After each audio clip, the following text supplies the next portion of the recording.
Hey fam, so here we are back out in the woods, and well, if you saw my video yesterday, you would have heard that I swallowed a bug yesterday trying to do a video outside.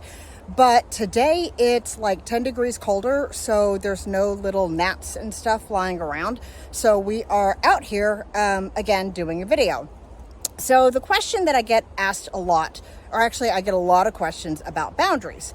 But one of the questions that I get asked is, how do I know where to start with my boundaries? Or what happens if somebody crosses a boundary or comes close to a boundary, or I feel that my boundary is no longer safe? How do I manage that? So I'm a very visual person, like I learn visually. So I wanted to use a visual aid out here that the wonderful, forest has provided, so that I could show you basically like visually what boundaries can be and how you can use them and change them throughout your needs. I mean, basically, as relationships change, whether frankly they are with your addicted loved one or whether they are with your family, if you are a person with substance use disorder, or if with the community or anybody, you can use whatever boundaries that you want. You can have them be as strong as you want or need at any point in time. So like I said, we're going to use a visual aid out here. But first I do want to say safety third, because let's face it, safety is never first. When you're out in the woods, just remember long sleeves, because long pants also, because ticks really don't care whether or not you're a person or a dog, or whether or not you want them on you. They just kind of show the fuck up. Found one on me about 2-3 days ago. It was very terrifying, but it was just crawling, so I was okay. But always be safe when you're out in the woods. All right, that being said, so I'm going to use 3 different relationships in my life and show you how those relationships, how I have boundaries regarding those relationships. Okay, so here we go. Okay, so the visual example that we're going to use, or I should say the visual aid that we're going to use, is this beautiful rock wall. And if you are anywhere around or in Massachusetts, you know that there are a ton of these rock walls around. So this is what I'm going to use for an example. So the first relationship I'm going to talk about is my relationship with my partner. My partner and I have a very good relationship. He's got 2.5 years in recovery. His recovery is very strong. Right now, our relationship is very healthy. So if you look here, my boundaries with him are very low, basically down to the ground.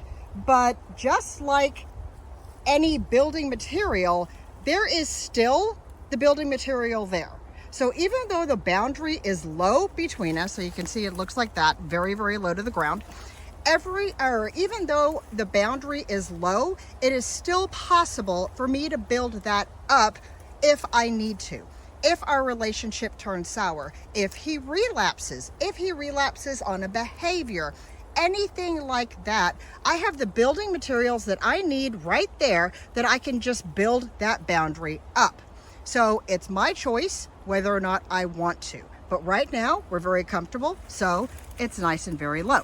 All right, the next relationship that I'm going to talk about is my relationship with my boss. Now, again, just like I said, this doesn't necessarily have to do with recovery. Boundaries are throughout any place in your life. So here is, and I need to back up a little bit, sorry. This is my relationship with my boss. As you can see, there is a boundary there, but again, it is very, very low because my boss and I have a good relationship. My company and I have a good relationship. If I have a need to step back due to personal reasons, I'm allowed to. If I have, if I'm working over 40 or 50 hours a week, I get told to scale it back. I get told that my personal life matters. So my boundary with my company is actually very low. Now, it's not as low as my boundary with my partner, because that's a personal boundary, number 1 in my life. This is a boundary that I have with an outside entity. Still there, still buildable, but still rather low considering, it's not like 10 feet tall, in other words, because I have a good relationship there. So the next one that I'm going to talk about is my relationship with my ex. Now, he is still in my life. We are friends. We parted not so great, but as he got into recovery, our relationship has improved. But at the same time, I still have a boundary with him. And as you can tell, it's rather high, because I'm going to make sure that he understands he cannot come into my life and cause chaos again. I had enough of that. But he is still going to be able to be in my life, because if I back up and level this out, you can see that there is still room on top of there where we can interact. But that boundary is still rather high. And the whole point of this is, if this boundary here needs to go higher, all I have to do is start building it up. Just add to it, take whatever I need, grow it however I want, because boundaries are mine. My boundaries are for me, nobody else. So if it's with somebody that's close to me and it's a very low boundary, or if it's with like my boss or a company or a community organization or a friend or whatever, that it needs to be like a medium boundary, that's fine. But if it's a protecting boundary, it can be as high as I want it to be. So quick little short lesson on there. And if you have any questions, as always, let me know. Okay, so I turned around for this part because the sun was in my face, and quite frankly, that was annoying. So basically, just like I was saying, boundaries are whatever you want them to be at whatever time you need them to be. Okay, now this particular example was done with a stone wall, just because that's what I have out here and it's kind of pretty, but they don't have to be made out of stone. One of the things I always say is your boundaries can be as soft as a bubble, or they can be as hard as titanium. They can be as close as your skin, or they can be as wide and as large as the damn United States if you want it to be.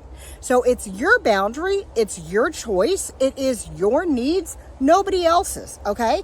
You get to decide what is inside, what is outside of your life. You get to decide if you are just stepping over a tiny little, hula hoop, or if you've got a fence like Wilson in Tool Time where you only see this part of his face.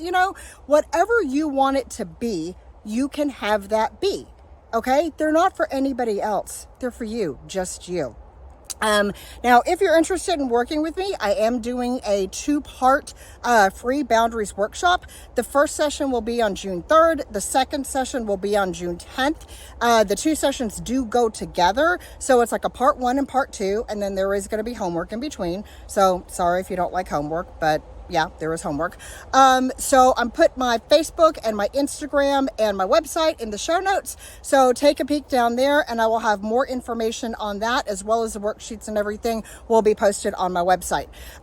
So I hope that you'll attend. We're going to learn about boundaries. We're going to learn how to formulate them for ourselves. We're going to learn what they should and shouldn't be. And we're going to learn basically how to build a set of boundaries that's not too small, not too big, just the right size, just like your Goldilocks, and basically something that you can hold no matter what.